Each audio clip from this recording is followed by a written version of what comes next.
Well, for joining us again this month. We're in February, and we're here with Miss Krista with Garrett Music.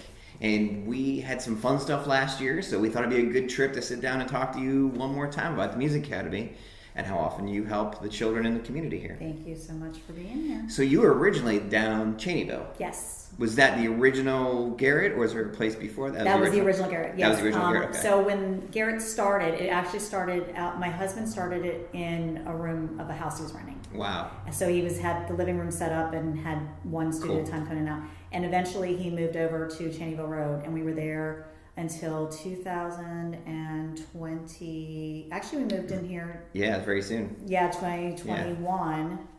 And this will be our second year. Okay. In the building. And now here we're up in Dunkirk now. We're now in Dunkirk. Yeah, yes. right up. We're up in Dunkirk. As you enter into Dunkirk, we're right here on the left-hand side, heading south. Yeah, you won't miss it. It's the giant white house. It's the big white house. The big white house.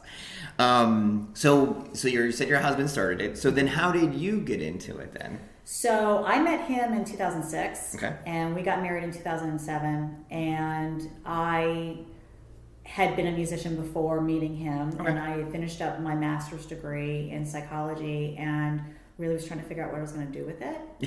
That's which happens to a lot of graduates. That's right. And he had just started the school 2 years prior, and he just said, "Hey, why don't you just come work with me? That's and awesome. We'll just be a family business." And I said, "That sounds good," because at that point we were trying to have our babies and everything. So we had our twins, and it got to the point where he wanted to transition out. He was kind of getting burned out. Yeah. And he wanted to go into theology. So he went back to school, and I stepped in full time. Wow. Which for a family worked really well because we were a family business, and I could bring the babies just to work with me, and off we went. So that degree in psychology. So last time we met, you had programs that we were running, and it was like the COVID time where like the music was almost therapeutic and so forth. Is that where the mix comes from? Your background in psychology and music? Absolutely, yeah. Absolutely. Because I learned that now my concentration is developmental psychology. So I knew what the milestones were for little ones. I also knew what would happen with brain injuries. I also understood what aging does to the brain. So with that degree, I was able to look at music as not only something that we do for fun or something to do for learning a skill for a vocation later on, or something that we do for school for credits. I also learned that it can help with fine motor skills, gross motor skills, memory. With stroke, it's 100% that you're going to develop dementia. How do you offset that onset of dementia, or how can you slow down the onset of dementia? And just learning those things. Music is a perfect tool to do that.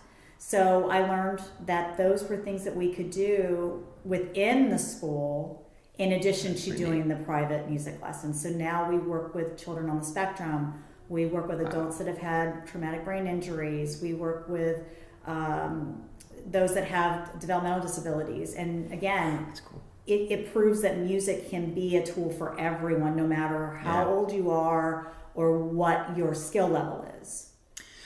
Do you find that certain instruments are more helpful for certain things, or does it really matter? Just pick up and play. You would be surprised. I would be. That's why I asked. So yes. So my husband actually shocked me because as someone who was textbook taught, and he was more rote taught, he taught me, with those on the spectrum, the go-to instrument's the drum. Really? That is pretty cool. That's my favorite. I thought that was not going to be the case. So the first time he actually implemented this, we had a young man come in and he says, "I'm going to do like a trial of different instruments with him." And I'm looking at him going, "Okay, what are you thinking? Piano? Are you thinking?" I said, "Just stay away from string instruments. I think the pitch is going to be a little too high." Yeah. And he looked at me, he said, "Drums." And I said, "Are you out of your mind?"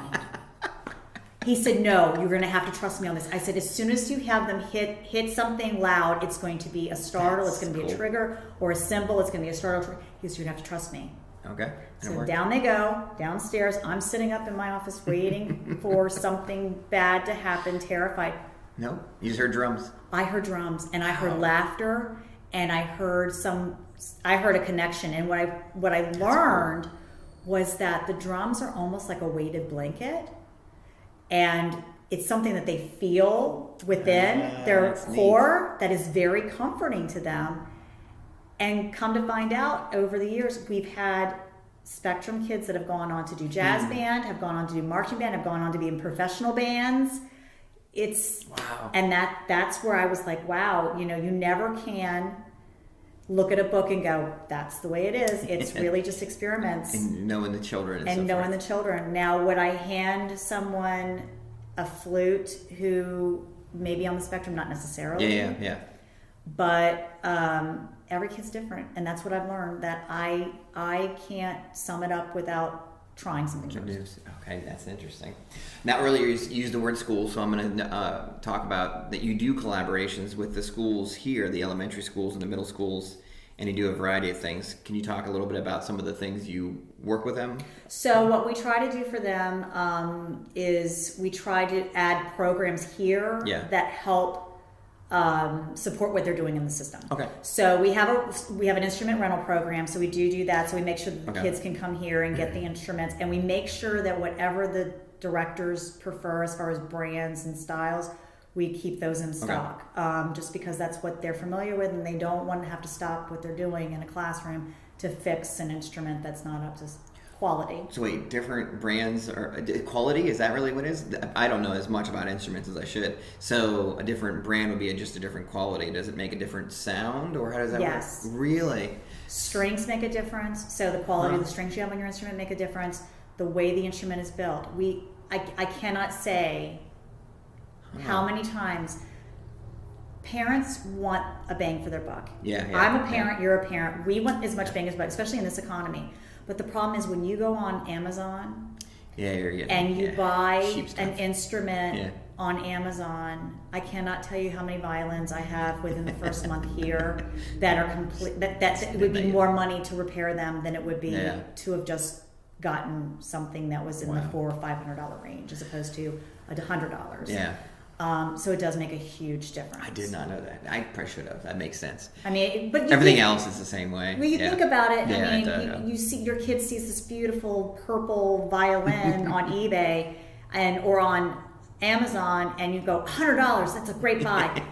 Until the bridge breaks, or until the sound post snaps, or until the neck falls off, or until the tailpiece falls, and then you're back to, I've got to spend $400 or $500. Which is what parents just want to get their kids involved and try new stuff, which is why the rentals are amazing, right? So if a young person can say, you know, when I try the violin, that didn't work very much. Maybe a guitar, and they can keep swapping them out. And then swapping them out. Yeah, and it's exactly. affordable. Exactly. You swap them out. Not to mention, if they break, you have insurance. You can always turn it in and get a brand new instrument. There's also, let's say your kid decides after 3 months that they don't want to play anymore. You turn it in and you're done. But let's say your kid does have a passion for it. Run it for 6 months. Then buy something. You know, that's the beauty about renting, is that you don't have to commit to one particular instrument, or you don't have to commit to that instrument that you're renting. That is such great for the community and for all these supporting the schools in the area, whether the music teachers are, I'm sure, overwhelmed already because they have to deal with all the kids, and so that's really helpful. It's appreciated. But they're in the trenches, and they're all so good at what they do. So we want to make sure that we have whatever's in the classroom with them easiest. We try to make sure that we have on hand the books that they need. And then we try to do ensembles here and also private lessons, and we have them bring in their curriculum books, because whatever they're getting ready to do, whether it's solo and ensemble, whether it is tri-county, whether it's all county, whether it's their band concert coming up, we want to be able to support it so that if their students sound good, the community sees how good the music program is in the county, and those kids are, third graders are going, when they get in fourth grade, want to be. Fifth graders are going to want to get in the sixth grade orchestra and band, and then they're going to want to do the pit in the high school, or they're going to want to do the marching band. We want them that when they're little to really love music, so that when they're in school, they're sharing that with the school as well, and with the community as well. Yep, at large. That makes sense. And so, all right, so you mentioned the private classes. So I'm sure you get an array of skill levels, obviously. Like I've never touched this versus I'm really, the young lady when I stepped in that was playing the piano, beautiful, holy, she was really good.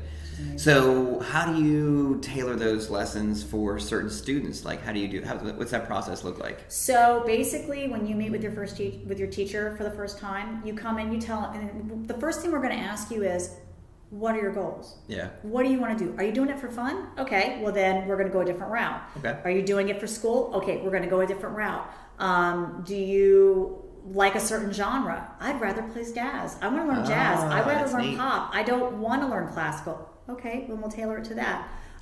The most important basics that we don't tailor is we want you to read music. Okay. We need you to read music. That's really important. We want you to learn some theory. We want you to learn proper technique and posture and all those things, how to care for your instrument, how to care for your voice, how to care for... We want to teach you those things that are kind of we're not going to bargain on that one. Yeah. But as far as tailoring it to what you specifically want to do, we will do it, and we will. We'll write out the lesson plans for you. We'll find the method books for you. We'll find the sheet music that you want. So again, we want it to be fun. We want you to have a good time, and we want to make sure that you learn it correctly. Because learning notes, it's got to be like a second language. It'd be the same as learning Spanish or French or anything else, right? It's got to be on par with that level of dedication. It does in the sense of, do you know your ABCs? Yeah. If you know A, B, C, D, E, F, G, and you know that you have 5 fingers on your left hand and 5 fingers on your right hand. Most people. Yes, that's true. You can learn music. Anyone can learn music. We're born innately with rhythm. Yeah. Even though people tell me all the time, I can't dance. That's me. Everyone says that, but innately you are born with rhythm. You are already born with, because in utero you are hearing a mother's heartbeat. You are hearing the outside sounds, and those are all rhythmic to you. So when you're born to the outside world, you still have that innate sense of rhythm. So I guarantee you right now, if I were to take you down the hall, hand you a shake your egg and set a metronome, I could have you playing quarter notes in no time. If you can count to 4, if you can do A, B, C, D, E, F, G, you figure it out. It's all in the speed that you want to do. Yeah, that's interesting. And also it's the amount of time you want to put into practicing. So let me say, I have a lot of people that bring in young children. I specialize in the young children. Okay. So I do get the 2-year-olds, I get the 3-year-olds, I get the 4-year-olds. And the parents will come in and go, how long should I practice? If you make a 3-year-old do 30 minutes of practice, that's complete torture to them because they don't want to sit there. I mean, there are outliers out there that can do that. Yeah. But I always say practice a minute for each year. Oh, okay. So if you have a 3-year-old, have them do something for 3 minutes. And then switch to something else and have them do that for 3 minutes. And then switch it to something else and have them... That's why in the classroom when I have littles, I do whatever their age is, I'm going to do little segments of something in that time frame. Okay. So I'll do 3 minutes of rhythm. I'll do 3 minutes on the piano. I'll do 3 minutes of singing. I'll do 3 minutes of shaky eggs. I'll do 3 minutes. So we'll do 3 minutes of something in that 30-minute increment of time. That way they think it's play. It doesn't become a chore. Same thing with a 7-year-old. 7 minutes of practice. 10 minutes of practice. Maybe you negotiate and say, okay, well, we'll do 10 minutes. Yeah. But I wouldn't go beyond that because, again, they need that time in order to process, sit down, do what they have to do. If it becomes more of a chore, they become to hate. They come to hate the music. Yeah. They hate practice. They're going to hate music. They're going to want to quit. Gotcha. We want to make sure that we give them boundaries, but we also want to limit it in the sense that we want them to do things that they are looking forward to doing. So that was going to be my question that you answered. So the follow-up and the interacting with parents. I'm sure you have constant feedback with, hey, they have been practicing, or they haven't been, or we need to do this. So that way the parents also feel like little feedback, right? Oh, absolutely. You have to have feedback back and forth. So with a parent, you have to see what they're doing at home versus what you're doing in the classroom. Okay. And they have to go together. So we have to work together as a partnership. So whatever I'm doing, I need it reinforced at home. So if I'm trying to get I had a little one today, a 3-year-old that I was working with, and I'm trying to get him to understand that he's got 5 fingers. So on a piano right now, he only has one in his. Oh yeah. D D D D D. That's so he's doing C D E F G, and I'm going, well, let's do thumbkin 2 3 4 pinky 1 2 3 4 5. And when I don't have him on the piano, I told Mom, when he's not at the piano, just have him wiggle them and just say the numbers. One, or thumbkin 1 2 3 4 5. Just find something where he's wiggling each one individually, and he begins to remember that these are all little separate things. For them, that's practice. Yeah. You're actually practicing. But he doesn't know. But he doesn't know. No, that's neat. But he doesn't know. But he does know this. So how do we get him to learn that this can translate into this, to this, to this, to this? So that's it's pretty cool. And that's when we have to have feedback with parents. Yes, and work with them. And also understand each child is different. Yeah. So what I might have just said for that little boy may not work with the next one, and I have to get more creative and come up with something else. Interesting. All right, we're going to shift gears a little bit. I know you're also very involved in the community, and I know your old location was a little smaller. You guys were typed in there. You have a much bigger spot now. You have much more space. How has that influenced the way you interact and do things with the community? So now we have a music intervention program, which means that we can do more with those that need extra attention with music. So if I have students on the spectrum, or if I have someone who has limited mobility, I have space now to work with them. That's cool. And I have the equipment and the instruments for them to do those types of things. We also have our Find Your Voice, the mental health program. I can do that now where I have enough space where I can meet with someone privately, and it's quiet and they can talk and we can write. We've got now space to do music composition. We've got space now where we have a whole space now for a band to set up and play. So we have a whole, making the band camp and program where they can come in and play as a band, and we're not worrying about our neighbors telling us to turn it down. Crotchety old man. Yeah, turn that music down. Your summer camp. Let's talk about that. Camps. That is such a cool program. So we have Making the Band Camp, and that's 2 weeks in July, and that's when we have bands that we set together with a producer, and they literally create a set list, learn how to market themselves, and then we do a battle of the bands. This year we're also doing a music discovery camp, which is where little ones come in and they get to do hands-on with different instruments and learn about the different instrument families, and they learn some music history, they learn some theory, and then we're working on another camp right now, but I can't really talk about it yet because I'm not sure what we're going to do, but it might be an audition type of camp. Neat. But we have 2 programs this year. They're going to be all summer. One is called Musical STEM, where it's for 4 and 5-year-olds, where they're learning how music relates to math and science. Wow, that's and cool. How with sound and vibration, cause and effect. That's so we're neat. doing that for the 4 and 5-year-olds. And then for littles 2 and 3, we're doing musical tots, where they come in for 45 minutes and we're in a group class with them, and we're teaching them the basics of rhythm and music and sound, world music, different genres. And it's a drop-off class. These are both drop-off classes, so moms and dads can drop them off, go have a break. We'll have fun with them, and we'll return them happy and full of music. That is pretty neat. So you're getting more involved in the community, you're having more activities, you have way more space. You're also doing other kinds of events. You do like open house type stuff every once in a while, and then you can also rent out some of your band members too, right? That's become a thing. So if somebody wanted to do that, what does that look like for somebody? So if anyone is looking for a band or wedding musicians, they just need to call us or email us, and we'll put them in touch with our teachers and have them coordinate all of that. We just act as a go-between for them. I know that Brian Crow at Crow Entertainment knows some of our people, so he can also contact us if he needs us. And then as far as events, we have an Easter event coming up on March 24th. Cool. We're going to have our teachers performing, our students performing. We're going to have the Easter Bunny here, so you can get your picture taken with the Easter Bunny. Always a popular thing. Always a thing. Probably some candy. There will be some candy. We'll be doing some cookie decorating. We're going to and we're going to actually make candy. We're going to teach the kids how to make candy. So a little creative this year. You make them in like shapes of like musical notes and stuff like that. If it were my way, yes, but I think that Miss Jamie's going to be doing the ducks and the bunnies and those types of things. No, so I'm that's probably going to lose on that. No, that's fine. You got to pick and choose. I got to pick and choose my battles, yes. All right, so that's so many different things we've just covered. Everything from the toddler classes to teens to adults. Adults can come take classes too. Oh my gosh. Yeah. Right? Yes. So everybody. It doesn't matter. It doesn't matter the age. Everybody. I mean, right now we have, as we speak, an 80-year-old who is taking violin lessons now for an hour. That's going to be me. And his wife is taking an hour-long piano lesson. And they do it every Monday. That's pretty cool. And you know what? They have fun. They have fun.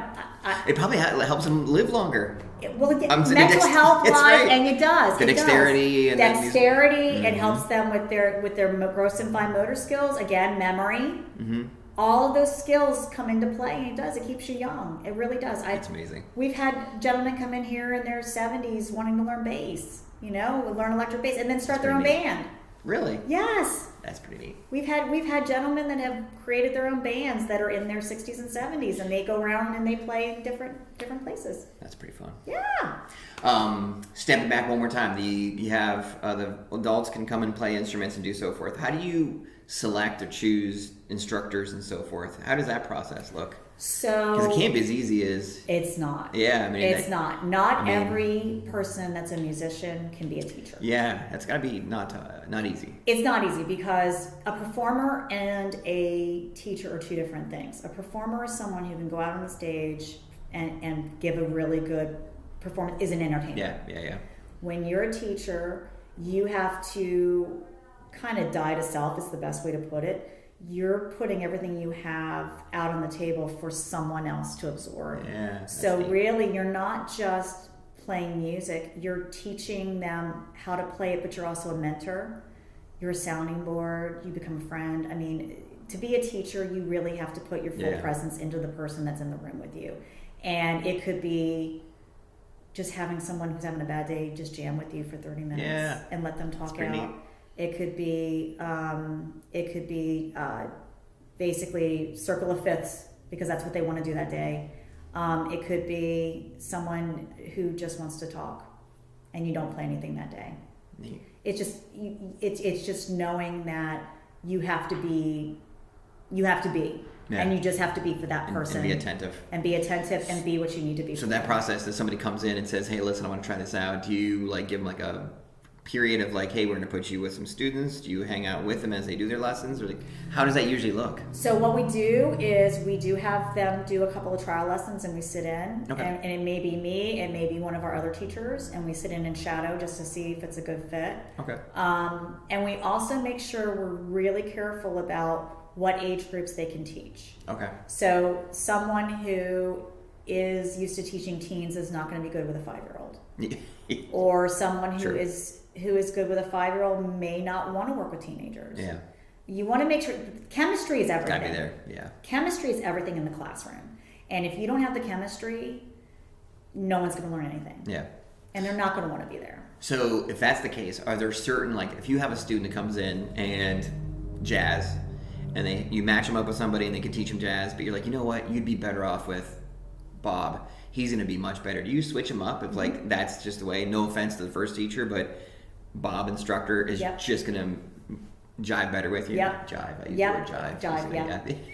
Yes, if they jive better, we do, and we're very open about it. So we, if something doesn't gel with the other teacher, we'll talk to the other teacher and say, hey, it's a better fit if we do this. Yeah, switch it up. And again, they all know we interchange. And sometimes what we'll do is we'll do some things where we'll do switch ups with subs, because again, we are musicians, and some of our teachers gig out, and some of them have to travel. Yeah. One of our teachers every once in a while will go on a tour. That's cool.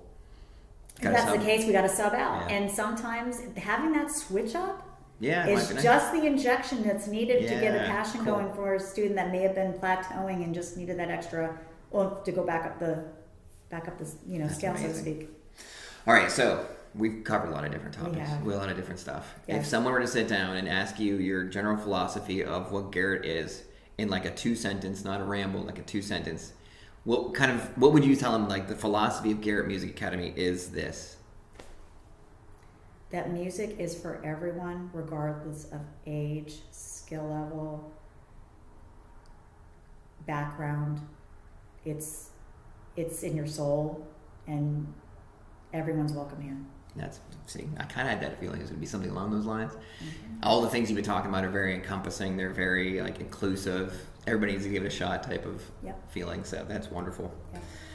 Do you have any upcoming events or initiatives, or you talked about the thing coming up in April? You've talked about the summer camps. I'm sure they can find it on the website and things like that. Yeah, so we've got the summer camps up on Facebook and on the website. And right now we have promotions going through the end of the month of January for Making the Band. You get a $50 discount if you sign up now. We have a promo for the Music Discovery Camp. If you sign up by the 3rd, you get a discount. We've got a Mommy and Me going right now. Really? On Friday mornings. Okay, yeah. What's that? Obviously, mom shows up with their child, and they do. So what I usually do is like it's almost like a pre-reading like rhythm type of thing where we work on. I teach rhythm like quarter notes, half notes, whole notes to shaky eggs, but we do it to nursery rhymes and stories. Cool. And we get up and dance, and we do all these different things. I teach them vocal warm-ups to start with because some of them are not verbal yet, so I'm teaching them and and ways to say certain consonants so that we can start saying mama and dada. And that's cool. That's interesting. You know, and again, we do some sign language and stuff. Never would have thought like that's the beginnings of it all. Like we just I take it for granted that the music really is just in everything. It's in everything. It's just, music is everything. You go outside, you're going to hear it. You're going to hear it in the birds. You're going to hear it, on your nature walk. Music's everything. It's everywhere. It's everywhere. All right, so one last question before we get to our goofy questions. Okay. Where do you see the future of Garrett in like 5 years when I come back to do this interview again? What kinds of things? Anything different, or do you want? What does it look like? I would love to see our homeschool program get bigger and actually have a homeschool band and an orchestra. Okay. I would like to see our mental health program get even bigger. I would like to see our music interventions get even bigger. I would love to have a whole theater department. Oh, neat. Just a whole big theater department and actually have a performance space for that. Oh, cool. I would like to have bought this building. that gets into the business side of the music industry. Buy the building. But as far as programming, I would like to have more young children programming. I'd like to have a whole theater department. I would like to have I would like to have our music mental health program even bigger. Excellent. And actually have like a whole spot for that where there's just nothing but bring on somebody else, and there's two of us really working to get more kids in here that especially teenagers and women and men that need that intervention, because I think mental health keeps getting ignored a lot. And I don't think people realize how much that can help. We're just too busy these days. Well, we forget. Yeah. So there you go. We're on the hook. So in 5 years when I come back, we'll see where we're at. It's great, but that's wonderful things. All right, so our fun ones. Okay. We have fun questions. All right. And then we'll see how we go. These are meant to like give us a little more personality. Let's see where kind of person you really are. Right here. Okay. If you could magically make one food 0 calories, what would it be?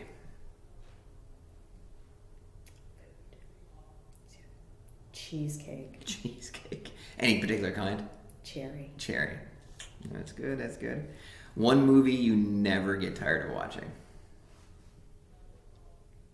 Elf. That's a good one. Elf. That's funny. If you can make one law that everyone has to follow.